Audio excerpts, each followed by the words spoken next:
This is the sluggo, slant and go.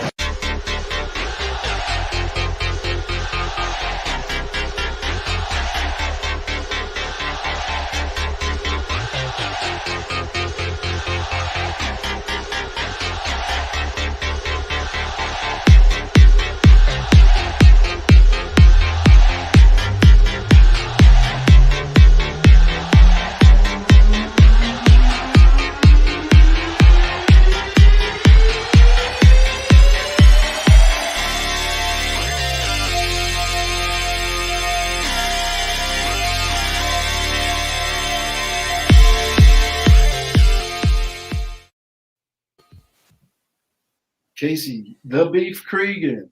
Here I am again, doing a bad job as our producer. I think I should be fired, but here we are. I'm hoping I get fired anyway. Hey, did you know I'm an expert at picking NBA games? I heard. I saw that.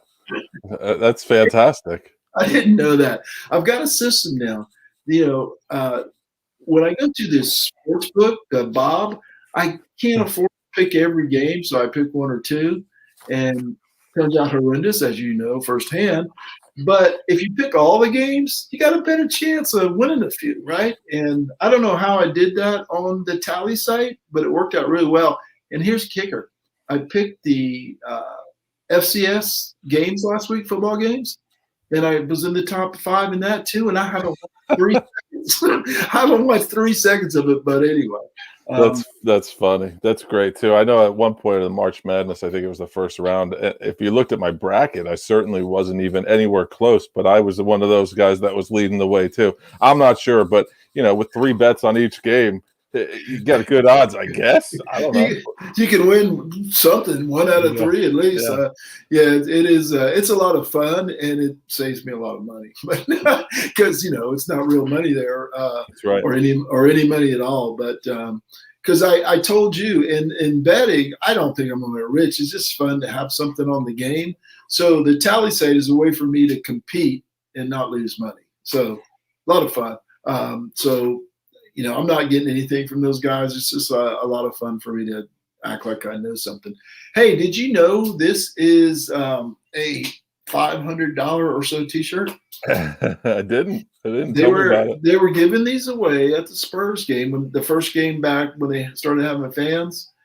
Of course, you had to purchase tickets. So 2 tickets came out to somewhere roughly around $548, I think. Free T-shirt though. Oh, actually 2 free T-shirts, because 1 for each ticket. So really, it's only a $265 shirt.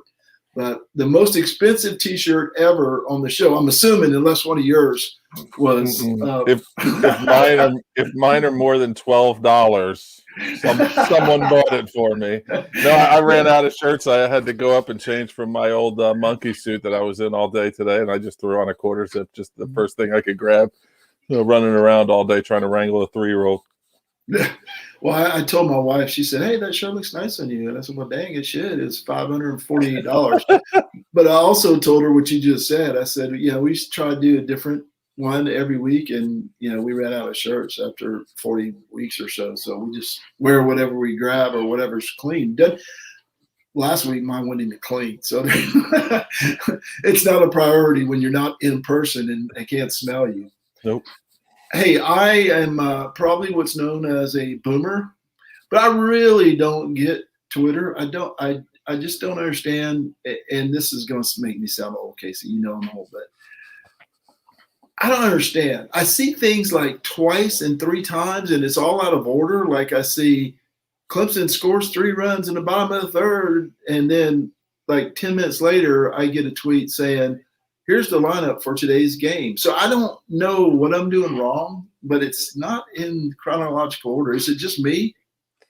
No, I know they switched that at some point of this Twitter thing, but if someone could help us, 2 old guys here, I have the same problem, and I don't know what's going on. So I know there's a way, probably in settings or something, but we are 2 boomers here that don't know how to work the tweeter.coms, as I say on Top of Beef. Yeah, I get it. I'm with you. It's kind of weird. I'm like, well, I just saw that thing. I know the game's in the third inning because I just saw the score. I don't understand why I'm getting the tweet now that that says here's the lineup or whatever. But I Unless thought it they was got neat. they have that like people that are fear of missing out or something that they want to make sure. Maybe the people that run Twitter or the fact that we don't know how to use the settings. Maybe Well, maybe maybe they just say, hey, these two once you get over a certain age, maybe they think you forgot and they're trying to remind you like, oh, he's 42. Let me send this to him again. But the other thing I don't get is your friend, the dude that does all the dumb list on the football list, the Boomer Sooner or whatever his name is. He just upsets the heck out of people. What I think is really hilarious about the guy is he just makes these things up, right? Let me see.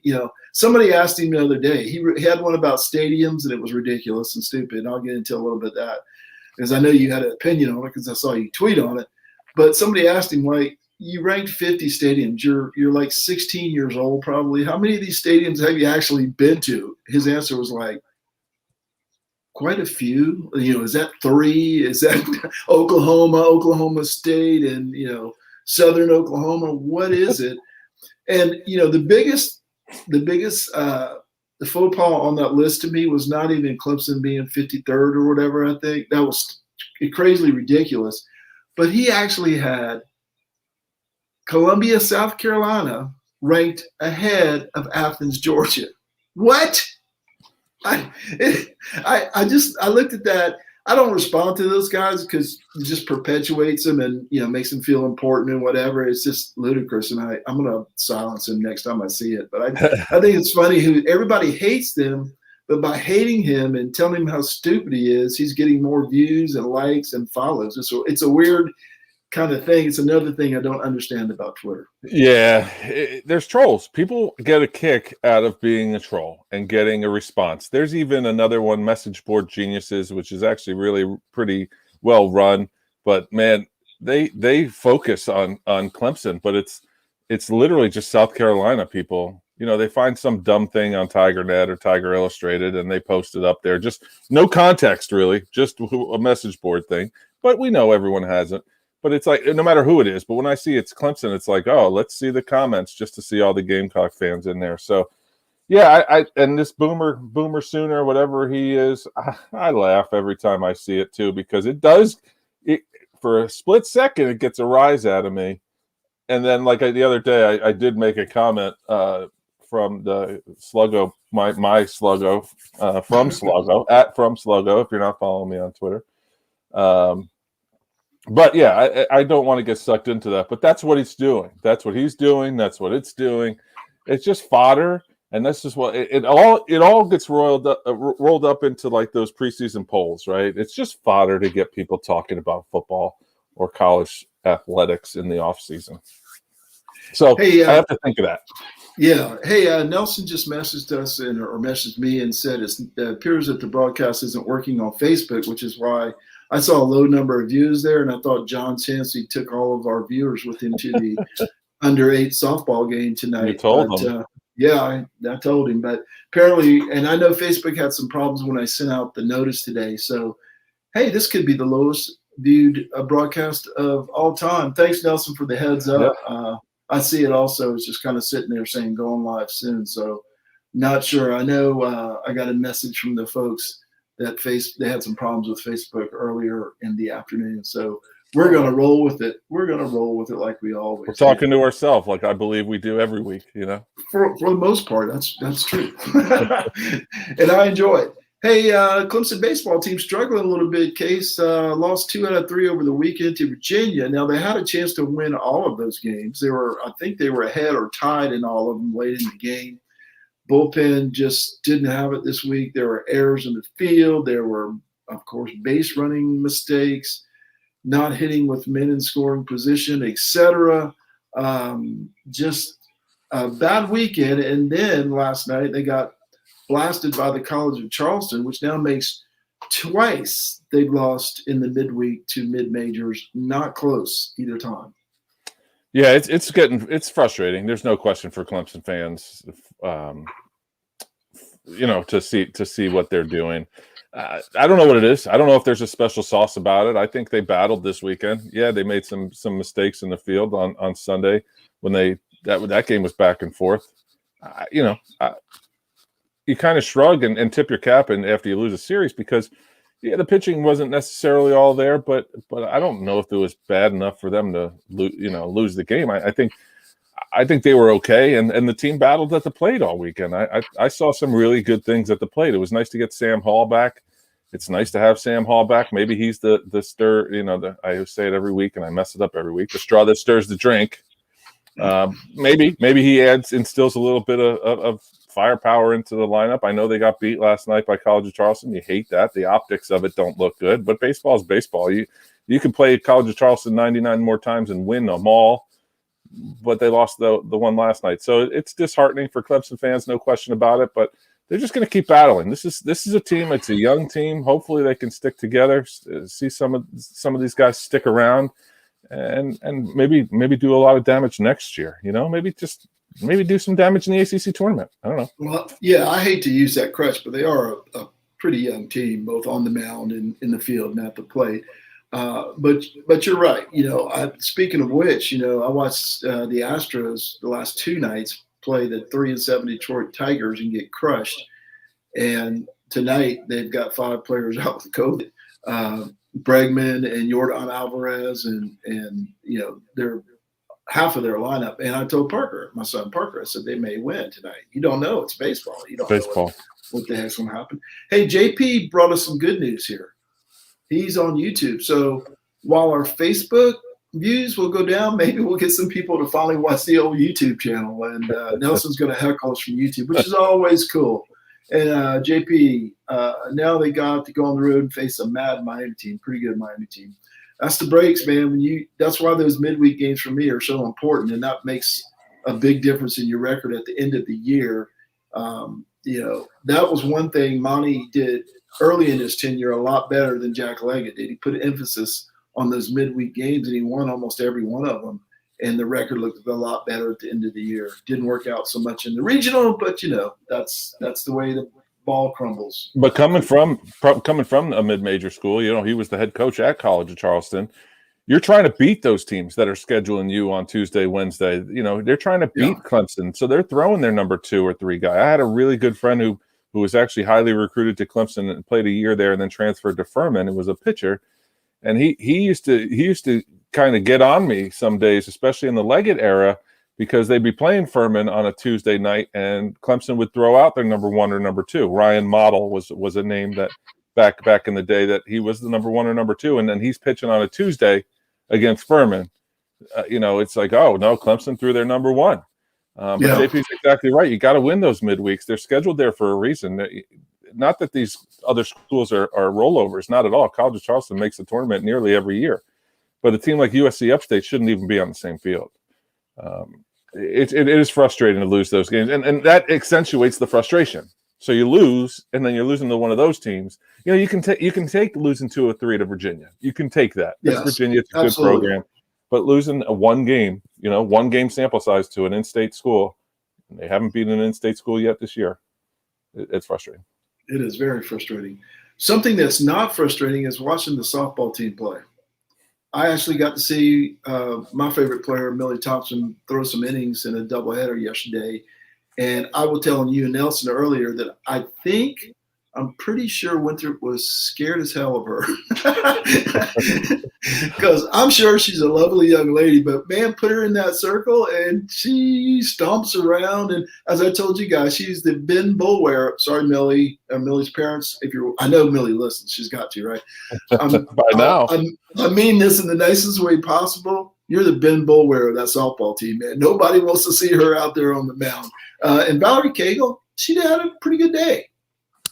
Yeah, normally this is my space, right, to wax poetic about the Clemson softball team, and I've been trying to not necessarily shun Valerie Cagle, but trying to find somebody else. And this team really is good. They're 28-4. They just mowed down Winthrop the last yesterday, doubleheader yesterday. They play Boston College comes to town. They should cruise this weekend. A good Boston College team, but they should cruise on paper this weekend. it's hard to not mention her. So this week, literally, that's all I'm going to talk about. She had a no-hitter yesterday. Although I did hear Nelson say that you told him that she hit a batter, so she had one hit given up yesterday. But no hitter, 5-inning no hitter, 11 strikeouts. She was at least 2 hits at the plate from what I remember. She's fantastic. Clemson fans, jump on board the bandwagon and jump on board the Valerie Cagle train. Millie's great too, no question. I'm so happy we're going to have her for the next couple of years too. But Valerie Cagle is special, and that's a really special softball talent that is playing at least another 2 years, if not more, in Clemson. So she's awesome, and you can find her Friday night again in the circle for the Tigers. So much fun to watch those ladies play. Obviously winning helps, but just the enthusiasm they play with. And I'm kind of, obviously Valerie Cagle's a great player. Morgan Johnson had a home run. Ensley had a home run. I'm on a first name basis now. Gilstrap, yep. Yeah. But my favorite player is Millie for obvious reasons. A lot of fun to watch. You guys are absolutely right. It's an entertaining brand and it's quick. I looked up yesterday. I think it was 50 minutes and they were in the 5th inning. You know what else there isn't a lot of? There's not a lot of replay reviews. Well, that's why I love it. That's why I love it. And you know what there's not a lot of? Stepping out of the batter's box. Stepping out, straightening your cup or whatever, straightening your sleeves. There's not a lot of this, all that stuff. Yeah. I try to tell Parker that's what does it. That's what takes so long. They step out after every single pitch, and it drives me nuts. Anyway, softball, good. Baseball, yeah, need some help. And football, really the only topic I want to talk about Clemson football, specifically Clemson today, is, looks like Dabo put some feelers out there about a quarterback, a potential transfer quarterback. Austin Kendall, who I think started out at Oklahoma, transferred to West Virginia, and now working in Dallas. Apparently he's happy in Dallas and with his life and doesn't want to disturb that to be a backup quarterback at Clemson. Completely understand that. He's moved on. Who knows what will come of it. But for Clemson fans, Dabo's making a dip into the portal, or at least inquiring about players in the portal. Yeah, and I think it was a good try, a good effort. But that's one of those things. Once a kid gets a job, and apparently, reportedly, it's a pretty good job for a kid coming right out of college. Now you're making money. You get a little taste of money. You're probably living on your own down there in Dallas, Texas. Maybe you have a girlfriend or whatever. You have a social life now. Yes, going back to college has that pull. Heck, I'm 43 years old. I'd go back to college tomorrow. If he's calling me, I'll come way back up. But I don't know how to run the read option. But I think as soon as I heard he had a real job and a decent job, and I don't know what that job is, and it doesn't matter. There was no chance he was coming back, because as a backup quarterback, if he wasn't getting a lot of love in the NFL now, was that really going to be an option for him? Yeah, I don't think so. I do like that they called and inquired. I mean, that's great. You're kind of, it was almost calculated. It was, this is the guy we want. He's a local kid from Charlotte. The guy's absolutely thinking, right? I mean, sure, it'd probably be great to go back. And we hear this all the time, about when seniors don't go back, like Artavis Scott, who decided to, walk away. Well, I would do anything to play there. And you just said it. And for me, I think I would too. But at some point, does he want to give up a great job, which to him is a great job? We don't know what it is, but in a great situation in his life for a year, to get up at 6 o'clock in the morning, and do all those drills and whatnot, and maybe not ever play. I would, but he's been through it before. He's been through college football before and probably said, no, thanks, no, thank you. I'm going to stay right here. I don't blame him for for saying no. No doubt. If he said no. Yeah, that's what we're hearing, at least anyway. And I'm sorry that our Facebook is not working tonight, apparently, because I wanted to talk about some recruits here. And JP, if you're still out there in the wild, wild world, join us to talk about these guys or put in your 2 cents worth. The first guy up is Keon Sabb. He's a safety out of IMG in Florida. He's a 5-star. He's number 19 overall. Interested in Clemson, UGA, Penn State, and LSU. I don't think he really has any favorites right now. Casey, I know you didn't have time to do a lot of research on these guys, and that's okay. This is something new I wanted to start. I wanted to start tracking some of these guys because usually we jump on here and we're not sure about any of them, who they're interested in or whatnot. But it's really an important part of the show, and I think a lot of people appreciate, any information they can get. But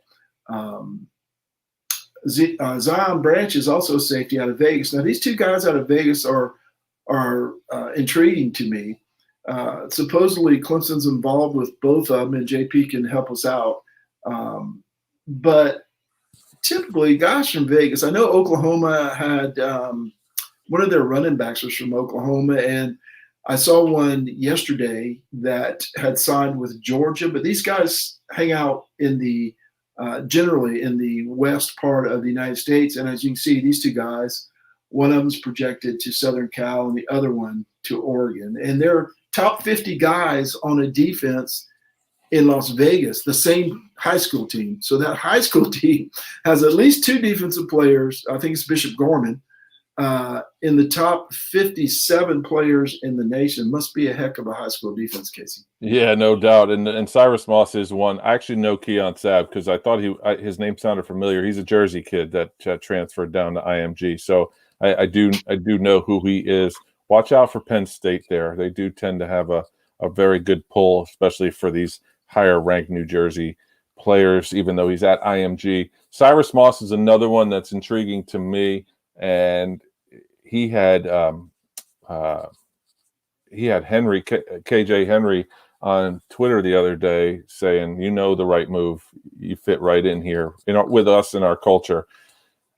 He's one that I've seen a little bit of film on, and by a little bit, I mean a lot. He would be the guy that I most want out of all of these kids, maybe save Trevor Etienne.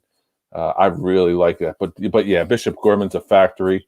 They're kind of like, they'll play IMG probably. It's one of those schools that will travel the country to play teams. So but I haven't seen Branch at all. But now that I see that they're both at the same school, I'm definitely going to check them out. All right. And next up is Xavier Nwapka. Apologies, Xavier, if I pronounced that wrong. You don't see many recruits from Altoona, Iowa, in the top 68 in the country. He's also safety, and that's why these guys are on the list. I think there's some Clemson. I got this list from Clemson, from a Clemson site, but we want to branch out a little bit and talk about other teams recruiting also. So this guy is heavy on Ohio State, also Clemson, Notre Dame, Iowa. Obviously, he's from Iowa. LSU and Bama are in his top group, and he's expected to go, or at least right now, it's looking like Ohio State, which really doesn't surprise you with the safety, as we talked about last week. I think it was Ohio State and the safeties are a thing.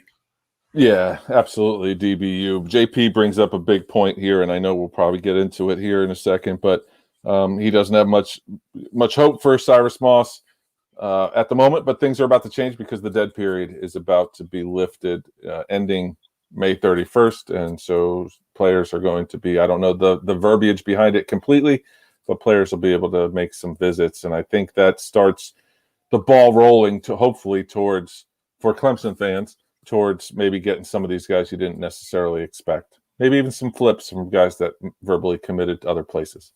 Back to, quote, normal. And our last guy to talk about tonight, and as I said, this list will grow over time. I plan to track this a little bit more, depending on how much time I have during the week. These are all 2022 guys, but I'll also track some 23 guys, and just so we'll have a background and a history of these guys as they start committing to schools. Trevor Etienne. Name sounds familiar. It should. Travis's little brother, Jennings, Louisiana, obviously 4-star, number 156 overall, which I thought was kind of low. But I've also seen some things that he may not be as good as Travis, and believe me, that's not saying much. There aren't many running backs that are as good as Travis, but he's, kind of, I hate to say this, but making his name off of Travis's name. In other words, he should not be ranked as highly, but Clemson and LSU are on him. So, I mean, and he's obviously got genes. So, I mean, I would think he's going to make somebody a nice running back. If someone knew what Travis Etienne was going to be 4 years ago, before he stepped foot on Clemson's campus, an average fan like you or I, if anyone knew what he was going to turn into, I'll give you $1 because there's nobody. And I was following it heavily then. I was living in South Carolina. I was following recruiting heavily. When they were in late on him, I'm like, cool, we got this kid. It wasn't until that Louisville game where it was the garbage time that he bounced outside and Kirk Herbstreit said, wow, the wealth of talent that's in the fourth string running back. Embarrassment of riches. Embarrassment of riches. Thank you. That was what I was trying to get in my mind. That's when it clicked for me as well. Oh my God. And then over the summer, he said he didn't know the playbook. So he was just using pure talent and football acumen. So anyway, I could go off on Travis all day long. He was one of my favorite Tigers. They both wore number 9 recently. But I take him all day long. I take Trevor all day long. I mean, you got a kid like a Joe who they took a flyer on, a 2-star kid because of his body. You definitely take a Trevor Etienne because of his name and in hopes that he has a little bit. If he's got half of his brother, that's a home run get. Well, and exactly. And it's another thing. It's not like he doesn't have any film. You don't see any talent, right? He looks a little shorter. Yeah. He's a little shorter, but there's some talent there that could replace someone on the Clemson team, I think, relatively easy. Maybe not the starter, and as you said, not the superstar that his brother is and was, but still somebody who can help the team and improve the position. You mentioned it earlier, the dead period ends May 31st. That's good news for Clemson, but other teams right now are way ahead, at least in the numbers. I think Clemson, all 4 of their guys are 4 stars. So maybe not in the star ranking, but at least in the numbers. Georgia and Notre Dame have 12 commits already. Ohio State and LSU have 11. But on the other hand, Alabama, Southern Cal, and Florida only have 5. So there are some teams ahead in the numbers, and there are some teams that are right around Clemson's area. So Clemson fans, don't make too much big a deal of it. They're I think I read today they're trying to get the Dabo camps going and maybe the cookout, and they got the elite thing coming up that Cade Klubnik is pumping up on Twitter. So chill out and see what happens over the summer. Yeah, that's once again the Aaron Rodgers RELAX. Now, of course, there's been some down. Clemson's lost a couple players to other teams, notably Georgia recently.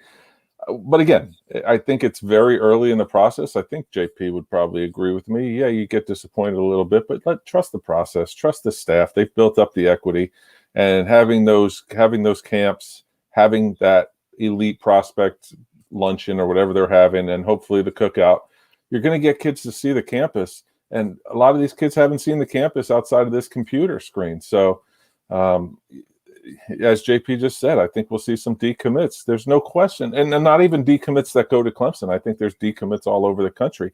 I know Palk was talking the other day about the guys that hadn't seen Notre Dame. I hate that I even brought his ass up tonight. But sorry, I said the A word. But same idea. We were having a discussion about it the other day.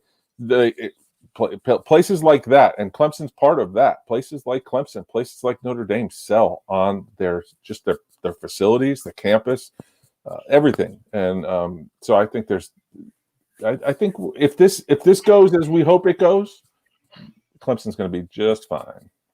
Yeah, and as JP said, I think he's referring to Travis. The coaches didn't even know what they had when he showed up. So who knows? We'll find out. That's all because Cordarian. Yeah. His Thank you, Cordarian. Thank you. Yeah. We owe you more than anybody besides CJ Spiller. Cordarian Richardson. Right. Hilarious. Notable spring games this weekend. You were talking about Palk, bringing up Palk, and he'll be thrilled that we're talking about him and Notre Dame. I can just see his smiling face. He mentioned to you that the Clemson spring game was earlier than most. I think it was one of the earliest ones.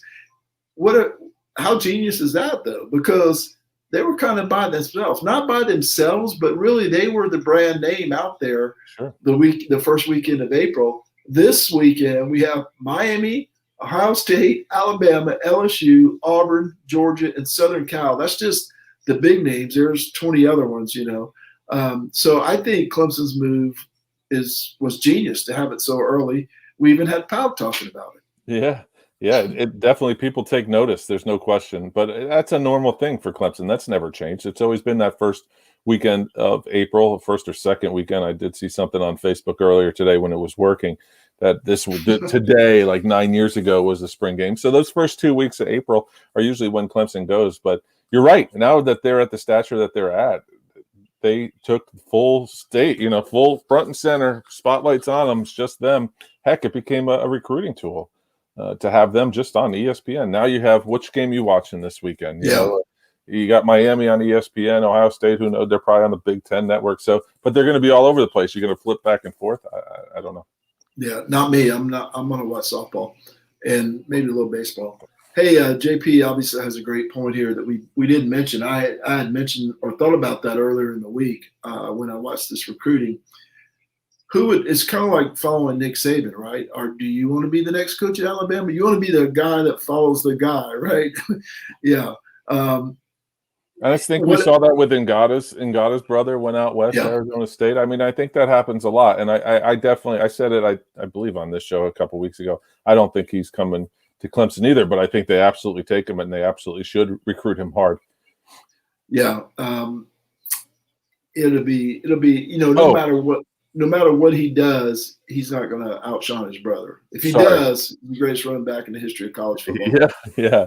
One last thing on recruiting. Rutgers is currently number 6 according to Rivals.com. So, and my friend, the dude at College Football 365 does some Rutgers stuff, and we're going to have him on eventually.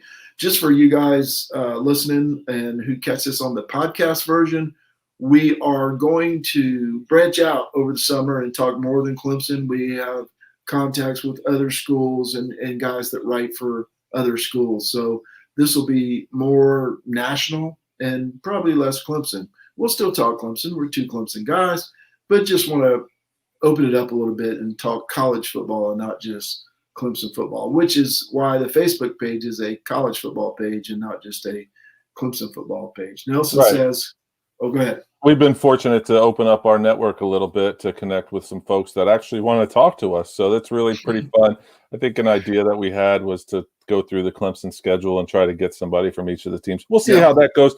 It's going to be fluid, a work in progress, but we're definitely have more people open and willing to come on with us and even have us with them. And so it's going to be a fun summer. Whereas we thought we'll have nothing to talk about. I think we're going to be loaded.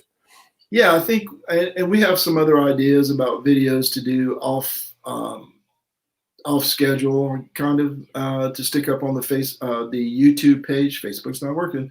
The YouTube page, and maybe draw some more viewers there. Everybody and their mother has viewers on YouTube except for the 2 of us. So I'm not sure if I'm pissed. There's another word. If I made anybody mad at YouTube or not. William Lacoe. Checking, please. Get your mom to cover your ears. Nelson says Coastal was done in the middle of March. Chavo likes to get his practices done before spring break. We got to get our Coastal minute in there. Yeah, there he is. John Chansey. Hey, don't leave the left fielder alone by themselves, John. Because when I was 8, I wasn't sure which one was left field and which one was right field. I always had to do this. Coach say I had to, go, okay, throw in my right hand, so right field's over here. We will be fine with recruiting. It's coming. I tend to agree with you. And JP, you definitely go after him hard. Yeah, that's I think we all agree with that. Okay, Casey, only have one semi-rant tonight. I would like to hear Nelson, JP, and John Chansey all chime in on this, and anybody else who may be listening, but it doesn't look like too many other folks are out there right now. And, of course, I want to hear what you think about it. Transfer portal. Is anybody talking about this? 20 guys go in every day, and 3 guys get new schools. These guys are giving up, as I understand it, correct me if I'm wrong, but they're giving up scholarships in the hopes of finding a better situation, whatever that is for them. And don't get me wrong, I've said it 20 times. I believe they should transfer whenever they want to. If you're Casey Cregan, you transfer whenever you want to. Nobody tells you you can't transfer. Even if you were on scholarship, academic scholarship. I know that's kind of funny, but even if you were on academic scholarship, nobody can tell you not to transfer. I think they should be allowed to transfer, but nobody's talking, Arik Gilbert gets all these offers and he can go wherever he wants, and several players can. And John Newman can go to UNC Greensboro, and Clyde Trapp can go wherever he wants, not wherever, but he can go to a different school and get an offer. But there are like 40 texts a day or on Twitter, 40 people a day that are giving up scholarships, and unless they're not all being mentioned on Twitter, only like 3 or 4 of them are getting scholarships that I'm seeing, right? I'm concerned that at the end of this summer, we're going to have, between football and basketball, we're going to have 3,000 transfers or 3,000 athletes in the portal who gave up scholarships, and like 1,000 of them are going to get new scholarships. And the other ones aren't going to have anything, right? Or they're going to have to walk on, they're going to get preferred walk-ons, whatever.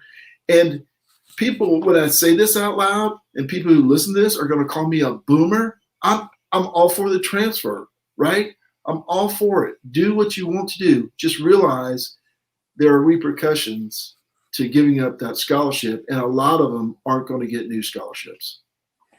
Yeah, I think you're onto something. There's no question about it that they're and you're not going to hear about them. You're not going to hear about the 1,000 kids that didn't get a scholarship somewhere else. That's why I said a few weeks ago too, I was happy when John Newman signed almost immediately with UNC Greensboro, because, and now Clyde Trapp with Charlotte, because at least one of your guys, like you still like them, you still like your guys. So I wanted them to sign quick because you don't want them to lose out on something. And not that they're not good, they were going to find a home, but a lot of these kids that are in the transfer portal think they're good too. I mean, their coaches growing up and their mommies and daddies all told them how great they were growing up as well. So they think they're entitled to a bigger and better. I think what needs to happen, and I don't know if it happens or not, maybe GP can help me, there needs to be a cutoff. Not of when you can declare for the transfer portal, but there needs to be a cutoff. Like, this is a drop date for, and it probably helps the schools as well. Maybe hurts them a little bit, but like August 1st, you got to be in school.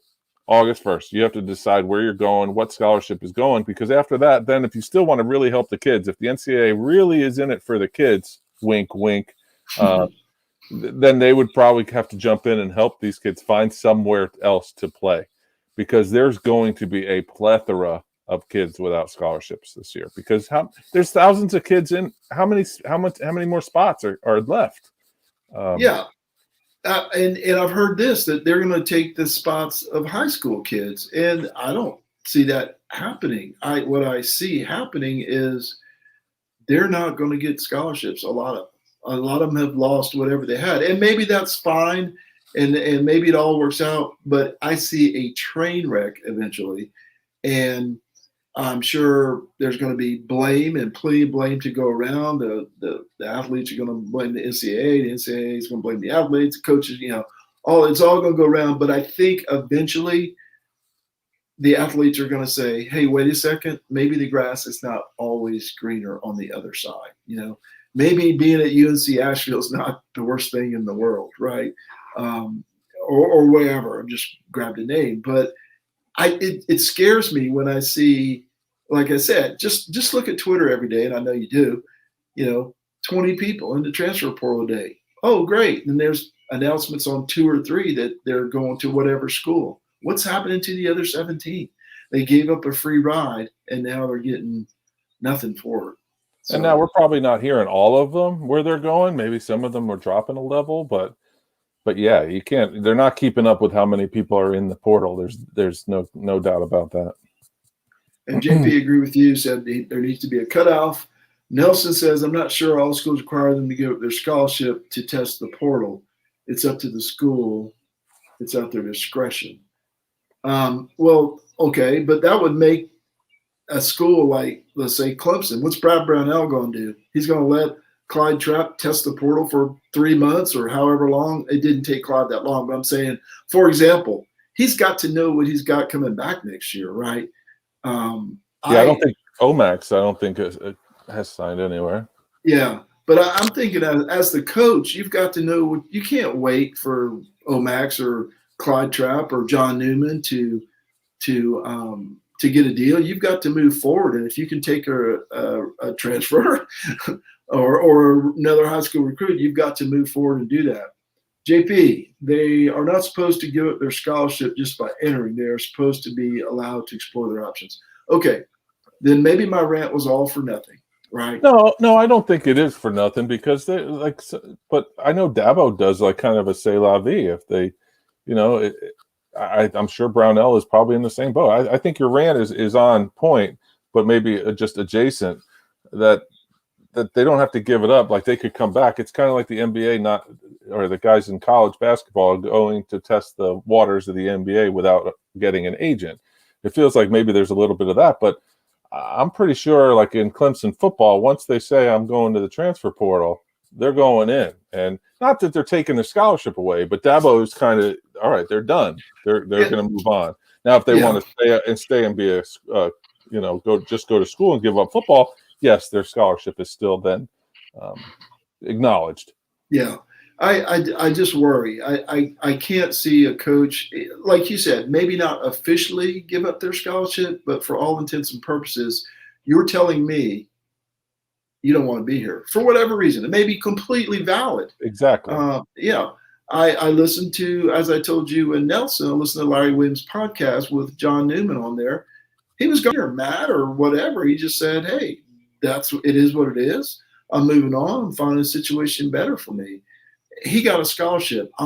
If I'm the coach and you tell me that and you leave me hanging, okay, come back. You may not play as much next year because I don't know how committed you are. Apparently you're not. Yeah, they're not. Exactly. There's no gray space there. That's I mean, it's not black. Yeah. I don't know, colors. I'm trying to delve into colors. What's John say? Just my opinion, but I don't think all the coaches hate the portal as much as they say. I think they are heartbroken some kids leave. Oh, no doubt. You want some kids to leave every year.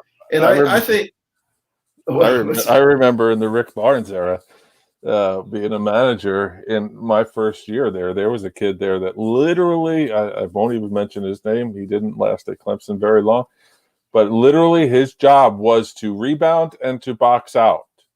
And that was it. And he put up a shot one time at practice and he had to run the rest of practice because literally he said, Barnes looked at him and said, I recruited you to rebound and box out.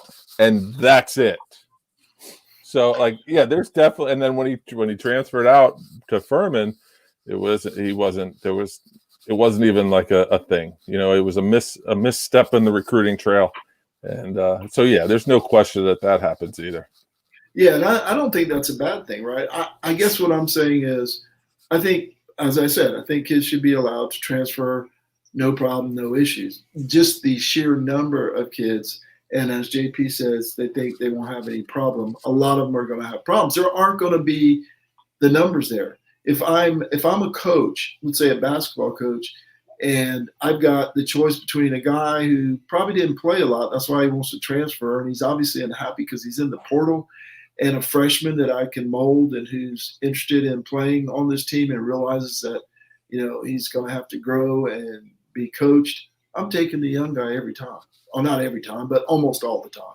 I mean, it's pretty simple. It kind of makes sense why Dabo doesn't like to do it, though, right? I mean, aren't we literally like drinking the Kool-Aid, I guess, of that? I mean, it makes perfect sense. You're trying to build a program. You're not just trying to cut and paste. I know it's different in basketball, but in football, he's just not trying to fill a guy. Well, on the John Newman, when he was on the podcast, they mentioned Clemson lost 5 players, 2 coaches, and so far 1 recruit. It's going to be a whole different team next year. Maybe better, maybe worse, maybe similar, but who the heck knows what we're going to see next year out of Clemson.